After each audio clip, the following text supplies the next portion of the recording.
Hey everyone, welcome back to Corporate Decoder, the place where we decode the corporate world. Today we're diving into BlackLine's latest proxy statement, which is like the company's homework assignment before its big annual meeting. It's filled with details on everything from director pay to who's up for election, but don't worry, we will focus on only the juicy bits. The rest is just white noise. This report is like a sneak peek into what BlackLine's board and executives are thinking about. What's on the agenda? Who are the key players? What's getting voted on? It's all here, and we'll try to make sense of the most important parts. First off, BlackLine just made a deal with some investors called Scala Gage. In short, Scala got a seat on the board in exchange for promising to play nice for a while.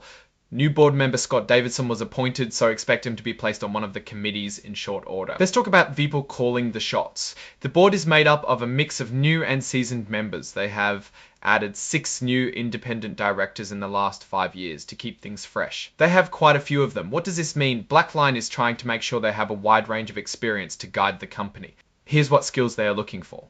They want people with expertise in cybersecurity, SaaS operations, investment, and executive leadership. But they seem to already have that covered, with numbers like 11, 9, and 7 already in place. The report says that except for the 2 co-CEOs, Owen Ryan and Therese Tucker, all other directors are independent. The board also made sure the members of its various committees meet the required independent standards as defined by the SEC. This is to prevent too much influence from management. Alright, let's look at the money. The fees paid to their independent auditor, PricewaterhouseCoopers, commonly known as PwC, tells an interesting story. Audit fees are almost $3 million, which is used to review and make sure the company's report are in order. Tax fees were about $88,000 and all other fees were only about $2,000. This seems to indicate that the company is very straightforward with accounting and tax, so they do not require any assistance for that matter. Time to meet the team. Therese Tucker as co-CEO is a long-time company insider. Owen Ryan, the other co-CEO, comes from a finance background. Then we have a couple of recent additions, Jeremy Ung, the Chief Technology Officer, and Jimmy Duan, the Chief Customer Officer, who have also been featured throughout the company. Rounding out the list is Carol Morgan-Prager, who is Chief Legal and Administrative Officer. They each bring years of experience to the table. Now for the real numbers, executive compensation. The summary compensation table has the following. Therese Tucker and Owen Ryan both made about $10.4 million. Mark Parton, the Chief Financial Officer, made about $7.6 million. And Jimmy Duan and Jeremy Ung made about $6 million. Finally, Carol Morgan-Prager made about $4.8 million. A lot of money for a lot of value. A key part of executive pay is long-term equity compensation, which come in the form of RSUs and PSUs. RSUs vest over time, rewarding continued service. PSUs are performance-based. If the company hits its targets, these PSUs vest and executives make out like bandits, but if it does not, they forfeit some value. In this case, the big numbers come from achieving goals based on revenue and non-GAAP operating margin. It may sound complicated, but in practice, revenue refers to the money brought in from sales, while operating margin refers to how profitable they are. Revenue is defined as the sum of the company's subscription, support, and professional services revenue, excluding revenue from recent acquisitions. Non-GAAP operating margin, which simply means taking their profit and losing some accounting details. The higher both of these numbers, the higher the payoff to the executives. To encourage ownership, executives also receive stock-based compensation. As of the end of the year, December 31, 2024, executives held a wide array of unvested stock options and stock awards to further align compensation with company goals.